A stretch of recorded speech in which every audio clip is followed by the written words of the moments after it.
All right, so the big talk in hockey circles has been the 5-5, which it's a thing. Now, for anyone who doesn't know, the 5-5, which was proposed and is going to a final vote on the 22nd of May, which is 8 days, is a ruling for all of college sports that you get 5 years of eligibility after you graduate high school or turn 19, whichever comes first, and then the clock starts ticking. You got 5 years of eligibility. Normal red shirts are pretty much gone. There's hasn't been complete clarification, at least that I've seen, on med red shirts or much talk on that front. But that's basically it. It kind of gets rid of the traditional red shirt, and this is gonna shake hockey more than I think pretty much anybody else. Cause and now little asterisks to this. Nobody who ran out of eligibility this season or has no eligibility at the moment will get that fifth year. The clock does not start for players age 19 or graduating high school till August of this year. So anybody in this coming recruiting class gets all 5 years regardless of age. So it does not affect this year's recruiting class, even though it gives them the 5 years. So there's also other little note to it. You can transfer once and do not have to sit, and then after that, if you transfer again, you sit a year. So you lose that year. And that's basically what we know right now. It's going to go to that vote on the 22nd by college sports. And they're going to vote there on a final say of will this be put in, will this not. And while this is more of like a basketball centered, mostly football eligibility rule, because you've seen a large number of older players. Sean Crawford a couple of years ago at Notre Dame played 7 years. Cam Rising played, I think, 9.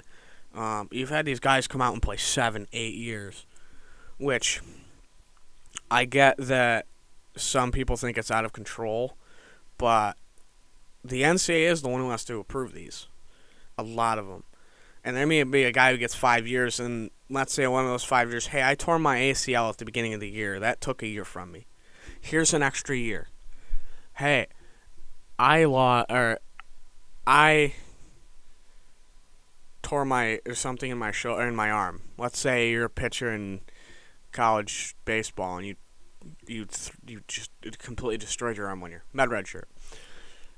But it's mostly that I've seen in football that guys are getting extra year and extra year and extra year, and I get it, but that's the NCAA is giving that out. It's not like they're just grabbing it, like they're just magically like, okay, I get another year. No, they're asking them for eligibility, and the NCAA is not afraid to deny people. So it's kind of, I get it, but it's in a way trying to solve a problem that's not as big as what people think it is. Some people. I get you don't want the Cam Risings, but then just crack down on who you do and don't give the extra years to. It's kind of simple.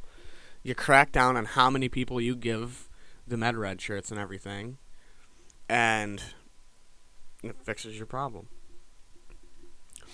How that's going to affect college hockey is you're going to see the pipeline from to juniors to college is going to change real quick, because then you're losing eligibility going to juniors unless juniors start grabbing younger players, and then you're going to see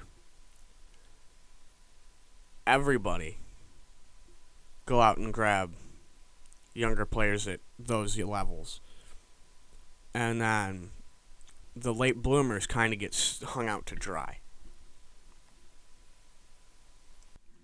This will affect Utica in a big way too, because Coach Heenan goes after a lot of juniors players. Pretty much all juniors players. Like, most D3 teams go after a lot of juniors players. Here's the problem with that. Coach Heenan loves to get them at 22, 23, 21. Under the new rules, those guys would not have as much eligibility as an 18-year-old, 19-year-old. Like, they just recruited Tyler Locker, 18-year-old, out of Rome Utica area, because I've seen that he's out of both in different places, so I don't know which one. Locker, 18. That is out of the norm of Utica. Utica does not usually grab 18-year-olds. Under the new rules, they would have to change that if they want to get 5-year guys and go get younger. They'd have the average age of a college freshman. I think this was D1, but the average age of a college freshman in hockey, college hockey, 20.8. 0.6 or 0.8. Among Utica players, I guarantee you that number is more like 22, 23-ish, probably around 22 is the average age of freshmen that come in for the Pioneers, because Coach Heenan grabs, he knows what kind of player he grabs, and he grabs a junior guy that's 22, 23, 21. He doesn't grab 18, 19-year-olds, because that's just not the way he does it. He's not going after that young guy that may have some talent, but isn't fully developed. He's still got a lot of rawness to him. He may go after the 22-year-old who has a more well-rounded game and is getting overlooked for his age. Or he may go get the 22-year-old that he's got a very small frame, but he's such a talented player and he just keeps getting overlooked because of that frame. I kind of say that might be Serrato. I'm sure Serrato got overlooked a lot because of his height, his build, and he's a fantastic player. So what about these guys that late bloomers, especially goalies who are very unpredictable in their development, and a lot of them have been late bloomers even when they get pro, they don't hit their peak. They're not close to what they could be. I mean, we've seen guys that, they barely play in the A and barely play in the N, and then they're thrown to the Wolves, and all of a sudden, they blossom. And you're going, where was this guy? This guy was never this good. But all of a sudden, something clicked. He developed, and you're like, now you're an NHL guy. So development is going to accelerate very fast. And this could hurt high school hockey, too. But this one's going to deal a blow to Utica. It might. It's going to change how Utica has to recruit. I can tell you right now. It probably will. Because if you want to get a full 5-year plan in, full group of guys that are going to be here for 5, then you gotta go get the young guys. But everybody's going to be after the young guys now.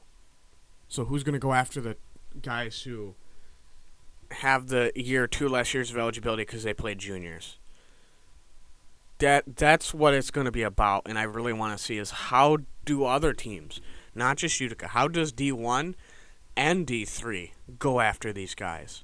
How does this affect the NHL? How does this affect the AHL, the ECHL that grabs these guys out of college? How does it affect these other leagues and the young junior leagues and the high school leagues and the Tier 1 AAA programs that are pushing guys to juniors? How does this affect every single team? That's really what I want to see. But I think this one's gonna be really big. Anyways, we'll see you on the 22nd, and I'll probably come back with more thoughts. But we're waiting on the vote.